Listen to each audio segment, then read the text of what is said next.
ಎಲ್ಲರಿಗೂ ಹಾಯ್, ನನ್ನ ಚಾನಲ್ಗೆ ಸ್ವಾಗತ. ಈ ನನ್ನ ಚಾನಲ್ನಲ್ಲಿ ಇವತ್ತು ಸ್ಪೆಸಿಫಿಕ್ ಆಗಿ ನಾನು ನಿಮ್ಮ ಮುಂದೆ ತಗೊಂಡು ಬರ್ತಾ ಇರೋದು ದೀಪಾವಳಿ ಹಬ್ಬದ ಸ್ಪೆಷಲ್ ವಿಡಿಯೋ. ಸೊ ಏನಿರ್ಬೋದು ಈ ವಿಡಿಯೋನಲ್ಲಿ? ಎಲ್ಲರಿಗೂ ಗೊತ್ತಿರೋ ಹಾಗೇನೆ ದೀಪಾವಳಿ ಅನ್ನೋದು ದೀಪಗಳ ಹಬ್ಬ. ಬಟ್ ಅದೇ ಇವತ್ತು ಈ ವರ್ಷ ಈ ದೀಪಾವಳಿ ಹಬ್ಬದಿಂದ ನಮ್ಮ ಮನೆಯ ಕಂಪ್ಲೀಟ್ ಎನರ್ಜಿನ ಚೇಂಜ್ ಮಾಡ್ಕೊಳ್ಳೋದಕ್ಕೆ ಒಂದು ಸ್ಪೆಸಿಫಿಕ್ ದೀಪಗಳನ್ನ ಯಾವ ರೀತಿ ಅರೇಂಜ್ ಮಾಡಿ ಆ ದೀಪದ ಮಹತ್ವವನ್ನು ಹೆಂಗೆ ನಾವು ನಮ್ಮ ಲೈಫ್ನಲ್ಲಿ ಒಂದು ಪಾಸಿಟಿವ್ ಎನರ್ಜಿಯಾಗಿ ಕನ್ವರ್ಟ್ ಮಾಡ್ಕೋಬಹುದು ಅಂತ ನಾನು ಈ ವಿಡಿಯೋನಲ್ಲಿ ತೋರಿಸ್ತಾ ಇದ್ದೀನಿ. ನೀವು ಕೂಡ ಇದನ್ನ ಟ್ರೈ ಮಾಡಿ. ತುಂಬ ಈಸಿ, ಸಿಂಪಲ್, ಮನೆಯಲ್ಲೇ ಸಿಗೋ ಅಂಥ ಸಿರಿಧಾನ್ಯಗಳಿಂದ ಮಾಡೋ ಅಂಥ ದೀಪ ಇದು. Just takes 5 minutes of effort ಅಂತ ಹೇಳ್ಬೋದು. ಸೊ ಇದರಿಂದ ಕಂಪ್ಲೀಟ್ ಪ್ಲ್ಯಾನೆಟ್ಸ್ನ ಕೂಡ ನೀವು ಒಂದು ಪಾಸಿಟಿವ್ ಎನರ್ಜಿ ನಮ್ಮ ಲೈಫ್ನಲ್ಲಿ ಪ್ಲ್ಯಾನೆಟ್ಸ್ ಮೂಲಕ ತೊಗೊಂಡು ಬರ್ಬೋದು ಅಂತ ನಾನೊಂದು ವಿಡಿಯೋನಲ್ಲಿ ತಿಳ್ಕೊಂಡೆ. ಅದನ್ನು ನಾನು ಇಲ್ಲಿ ಡೀಟೇಲ್ ಆಗಿ ನಿಮಗೆ ಮಾಡಿ ತೋರಿಸ್ತಾ ಇದ್ದೀನಿ. ಈ ಪರ್ಟಿಕ್ಯುಲರ್ ದೀಪನ ಯಾವ ರೀತಿ ಮಾಡೋದು ಅಂತ ನೋಡೋಣ.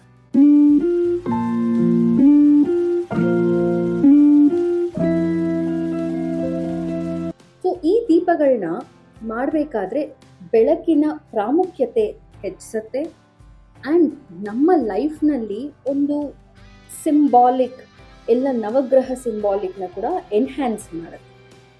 ದೀಪಾವಳಿ ಅಂದ್ರೇ ಒಂದು ನ್ಯೂ ಬಿಗಿನಿಂಗ್ ಅಂತ ಹೇಳ್ಬೋದು. ಅಂದರೆ ಒಂದು ಆರಂಭ, ಬೆಳಕಿನ ಆರಂಭ ಅಂತ ಹೇಳ್ತಾರೆ. ಸೊ ಇದರಿಂದ ನಾವು 9 ದೀಪಗಳನ್ನ ಈ ಥರ ಮಡ್ ಅಥವಾ ಮಣ್ಣಿನ ದೀಪಗಳನ್ನ ತಯಾರಿಸ್ತಾ ಇದ್ದೀವಿ. ನಿಮಗೆ ಅಂಗಡಿಗಳಲ್ಲೂ ಸಿಗುತ್ತೆ, ನೀವು ಕೊಂಡ್ಕೊಂಡು ಬರ್ಬೋದು. ಕಲರ್ಫುಲ್ ಆಗಿರೋ ಅಂಥದ್ದು ಸಿಗುತ್ತೆ, ಅದನ್ನು ಕೂಡ ನೀವು ತಗೋಬೋದು. ಸೊ ಇಲ್ಲಿ ಮೊದಲನೇದಾಗಿ 9 ದೀಪ ಇದೆಯಲ್ಲ, ಸೊ ಈ 9 ದೀಪಕ್ಕೆ ನಾವು ಎಣ್ಣೆ, ಯಾವ ಎಣ್ಣೆ ಹಾಕಬೇಕು ಅಂತಂದರೆ ಜಿಂಜಲಿ ಆಯಿಲ್ ಅಥವಾ ಎಳ್ಳೆಣ್ಣೆನ ಯೂಸ್ ಮಾಡೋದು ತುಂಬ ಒಳ್ಳೆಯದು ಅಂತ ಹೇಳ್ತಾರೆ. ಸೊ ಎಳ್ಳೆಣ್ಣೆ ದೀಪಗಳನ್ನ ತಯಾರು ಮಾಡ್ಕೋಬೋದು. ಇದ್ರ ಮೇಲೆ ನಾನು ಪ್ರತಿಯೊಂದು ದೀಪಕ್ಕೂ ಒಂದೊಂದು ಕಲರ್ ಪೇಂಟ್ ಮಾಡಿದ್ದೀನಿ. ಅದನ್ನು ಆ ಪರ್ಟಿಕ್ಯುಲರ್ ಪ್ಲ್ಯಾನೆಟ್ಸ್ ಅಥವಾ ಗ್ರಹಗಳ ಸಿಂಬಲ್ ಅಥವಾ ಅದರ ಕಲರ್ ಅಂತ ಹೇಳ್ಬೋದು. ಸೊ ಮೊದಲನೇದಾಗಿ ಸೂರ್ಯ ಇದ್ದರೆ ಅದಕ್ಕೆ ನಾವು ಯೆಲ್ಲೋ ಅಥವಾ ಆರೆಂಜ್ ಈ ಕಲರ್ನ ಯೂಸ್ ಮಾಡಿ ಪೇಂಟ್ ಮಾಡ್ಬೋದು. ಅಥವಾ ನಿಮಗೆ ಹೊರಗಡೆ ಅದೇ ಕಲರ್ ಸಿಕ್ಕಿದ್ರೆ ಅದರಲ್ಲೇ ಒಂದು ದೀಪನ ಆ ಕಲರ್ನಲ್ಲಿ ಪರ್ಚೇಸ್ ಮಾಡಿ.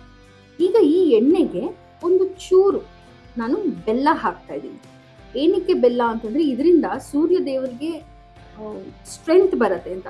ಸೂರ್ಯದೇವರಿಗೆ ಸ್ಟ್ರೆಂತ್ ಬರುತ್ತೆ ಅಂತ ನಮ್ಮ ಜಾತಕದಲ್ಲಿ ಸನ್ ಅಂತ ಏನಿರುತ್ತೆ ಅದರ ಬೆನಿಫಿಟ್ಸ್ ನಮ್ಮ ಲೈಫ್ನಲ್ಲಿ ಎನ್ಹ್ಯಾನ್ಸ್ ಮಾಡುತ್ತೆ. ಸೊ ಇವಾಗ ಸನ್ ಅಂತ ಹೇಳಿದ್ರೆ ಲೀಡರ್ಶಿಪ್ ಕ್ವಾಲಿಟಿ ಆಗಿರ್ಬೋದು, ಡಿಸಿಪ್ಲಿನ್ ಆಗಿರ್ಬೋದು, ಆರ್ಗನೈಸ್ಡ್ ಆಗಿರ್ಬೋದು. ಸೊ ಈ ಥರ ಕ್ವಾಲಿಟೀಸ್ನ ನಮ್ಮಲ್ಲಿ ಡೆವಲಪ್ ಮಾಡುತ್ತೆ.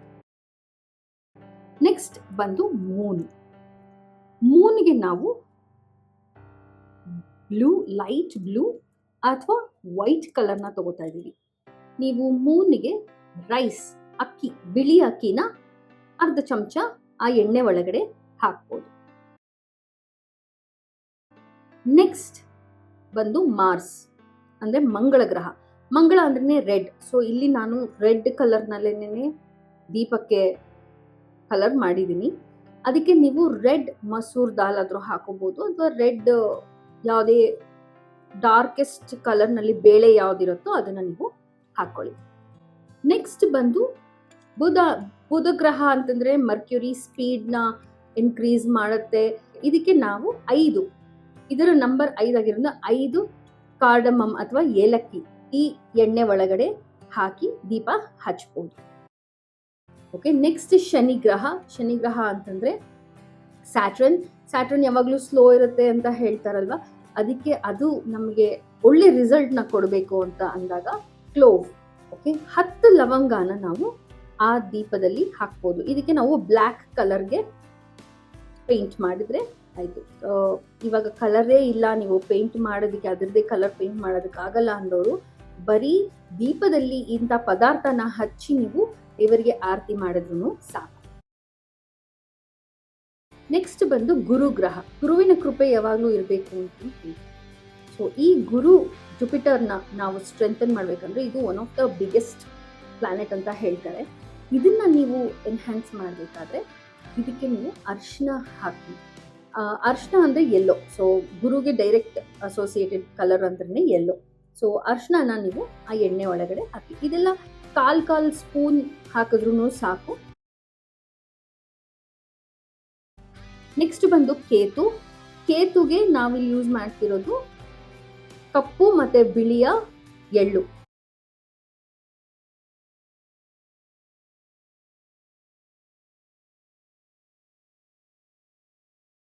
ನೆಕ್ಸ್ಟ್ ಬಂದು ರಾಹುಗೆ ನಾವು ಬಾರ್ಲೆನ ಯೂಸ್ ಮಾಡ್ಬೋದು.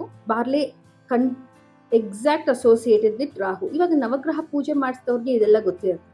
ಓಕೆ, ಅದರ ನಂತರ ಬರೋದು ಶುಕ್ರ ಗ್ರಹ, ಅಂದರೆ ವೀನಸ್ ಪ್ಲಾನೆಟ್. ಅಂದರೆ ನಮಗೆ ಲಕ್ಸುರೀಸ್ ಇರಬೇಕು, ಕಂಫರ್ಟ್ ಲೈಫ್ ಇರಬೇಕು ಅಂತಂದವ್ರಿಗೆ ಆ ದೀಪದಲ್ಲಿ ನೀವು ರೋಸ್ ಪೆಟಲ್ಸ್ನ ಹಾಕಬಹುದು. ಈ ದೀಪಗಳನ್ನ ನೀವು ಮನೆಯ ಮಧ್ಯಭಾಗದಲ್ಲಿ ಇಟ್ಟು ಎನರ್ಜಿ ಎಲ್ಲ ಕಡೆ ಹೋಗೋ ಥರನೂ ಸೆಂಟರ್ನಲ್ಲಿ ಡೆಕೋರೇಟ್ ಮಾಡಿ ಕೂಡ ಇಡಬಹುದು.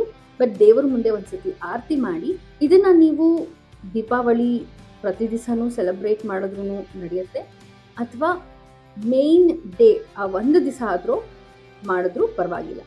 ಸೊ ಇಲ್ಲಿಗೆ ನಾನು 9 ದೀಪಗಳ ಡೀಟೇಲ್ಸ್ನ ಹೇಳಿದ್ದೀನಿ, ಯಾವ ಥರ ಮಾಡಬಹುದು ಅಂತ. ಈ ಸತಿ ಸ್ವಲ್ಪ ಡಿಫ್ರೆಂಟ್ ಆಗಿ ಟ್ರೈ ಮಾಡಿ, ತುಂಬ ಈಸಿ.